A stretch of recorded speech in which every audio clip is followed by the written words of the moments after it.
I'm Pierre Daly, and we're at the Inside ETFs conference in Montreal. Joining us right now, Jim Ross, chairman of State Street SPDRs. Jim, it's an honor and a pleasure, truly, to have this opportunity to talk with you.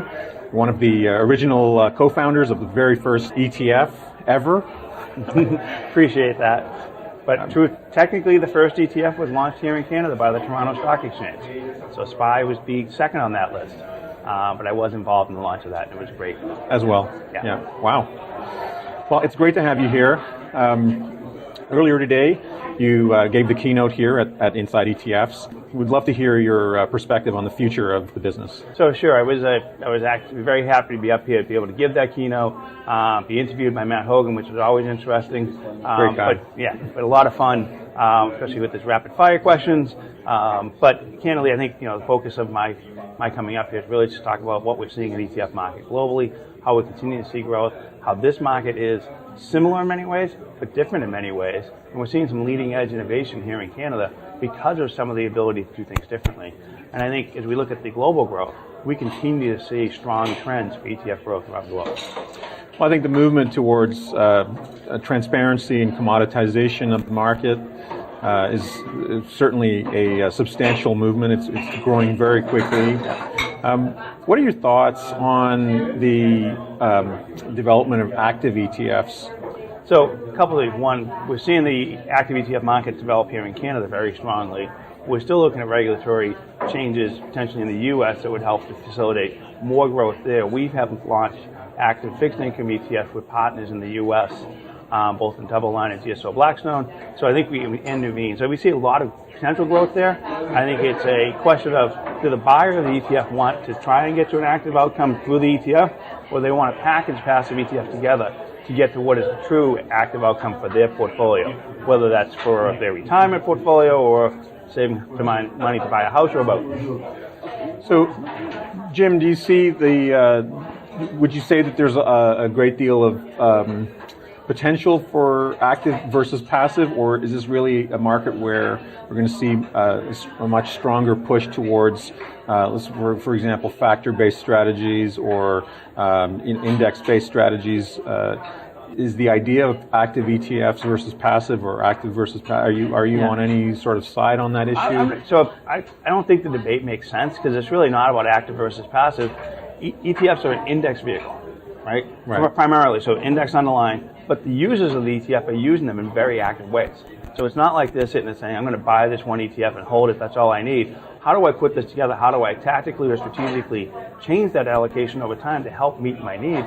And how do I do that in a cost-effective strategy so that I'm not trading too much, but I'm trading enough to get to the outcome that I want to? It's really about how does that end investor, whether it's through the financial advisor or on his own, get to the outcome that they're trying to get to, which can be a package of ETFs, can be a package of active and passive ETFs, but it's really about how do you set that course and how do you get to that course.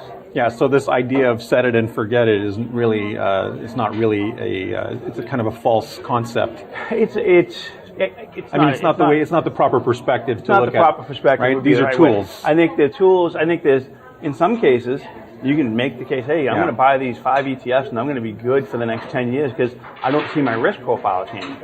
But at different points in time, whether you're getting closer to retirement or you need to use it for funding, you want to look at your risk parameters and really think about what does that mean for the long term. Do I still want to have that much risk to equity? Do I want to dampen it? Do I want to increase it? Do I want to try and put things around it that gets me broader diversification? So I think there's a lot of things investors have to consider, but in the end, it should be about set the goal, understand how you're trying to get to that goal, and what the path is there, and then the product underlying that just comes natural. So, I mean, a lot of the sort of controversy in the industry has been around this, am I an active investor or passive investor? And some folks on the passive side have said, everybody's an active investor. So this is really about having the right tools and reducing the friction. It's really what's the best way for me to kind of get to the strategy I'm trying to get to. So it's packaging. It can be packaging mutual funds with ETFs. It can be packaging index and active. It's really about how do you get to the outcome, how do you work your way back, and how do you think about what does that mean? Because you need to put a lens through everything. You need to understand how it all works together. I think we've seen in the past, we've seen folks buy a bunch of different mutual funds without realizing they were getting the same exposure. So you want to really be able to make sure. The one thing about ETF with transparency, you can look at that. You can know what your exposure is on any given day. You can tell what's in the index. You can look through it. So I think from that perspective, it helps the folks putting these portfolios together. It makes it easier for them to build it. They can look at it. They can construct it. They can look at where the risk is. Is that where I want to be? They know how to dampen it. They know how to increase it. Yesterday, Matt Hogan said cost is the new alpha. And it's a very eloquent way of putting it. It's a very affirming view of the market. I think for investors, it's obviously in their best interests. It reduces the friction between advisors and investors. Where do you see the industry overall going? So, cost compression will continue, right? No question. We've seen it in the U.S. The U.S. is not that different of a market. We're going to continue to see it here, but it's really about what is I think the one thing for the end investor, cost is one thing you can look at and it's easy to see, but you want to look at the whole trade. You want to look at the cost of owning it from beginning to end. What does it cost to get in? What's it cost to get out? Bid-ask spread, things like that, and look at the total cost of ownership. Because if you're making a short-term tactical decision, the ETF expense ratio may not be that relevant versus the liquidity in the marketplace of the different ETFs. So you could save 2 basis points and lose it on the cost of getting in and out, depending on what the bid-ask spreads are on those ETFs at that point in time. So I think the hard thing about that is looking at an expense ratio is pretty straightforward. Doing that analysis, although there's tools out there that can help you, is harder. And you've got to put into it judgment. How long am I going to hold this? Because if you're going to hold it for 2 weeks, there's one decision. If you're going to hold it for 2 years, it might be a different decision. So I think there's a lot around total cost of ownership, but no question the expense is a part of that. There seems to be there's a race and a competitiveness in the space, in the ETF space, particularly in the indexing space, to get to zero, to zero cost. And so my question to you is, how will when it gets to that area, and it's pretty close, how will the advisor explain it if they're faced with the question, how does the issuer make money if they're not charging an expense ratio for their ETFs? And I think that's a challenge. So that's why I don't predict zero. Yeah. But we have seen obviously low single basis points in the U.S. Obviously, you have a full suite of ETFs, so the goal is to have a good offering in the core space, or the portfolio space for us, and then be able to build it out with other products that maybe allow for a little bit more revenue generation. There are also potentially other revenue streams.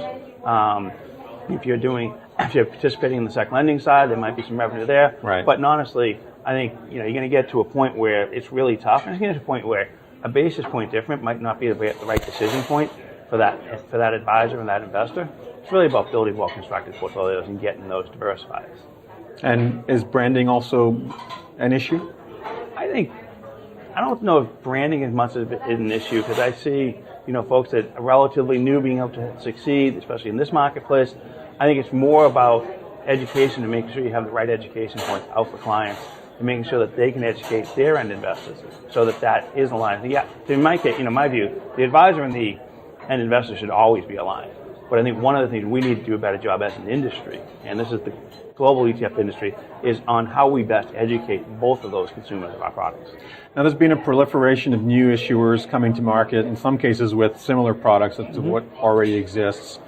What do you foresee in terms of there's been this expansion of issuers, of brands.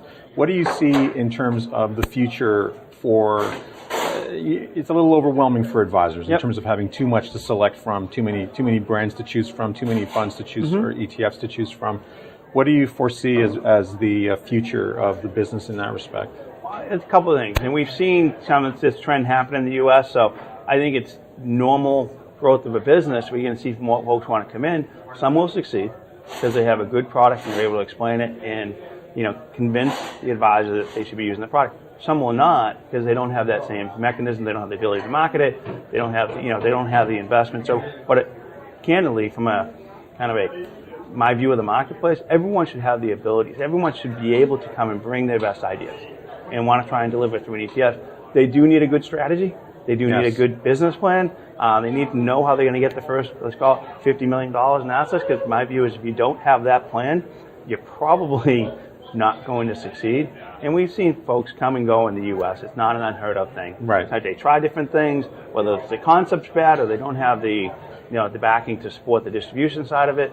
It happens, but I still think fundamentally in a democratic society, folks some people say, we should stop the number. I don't agree with that.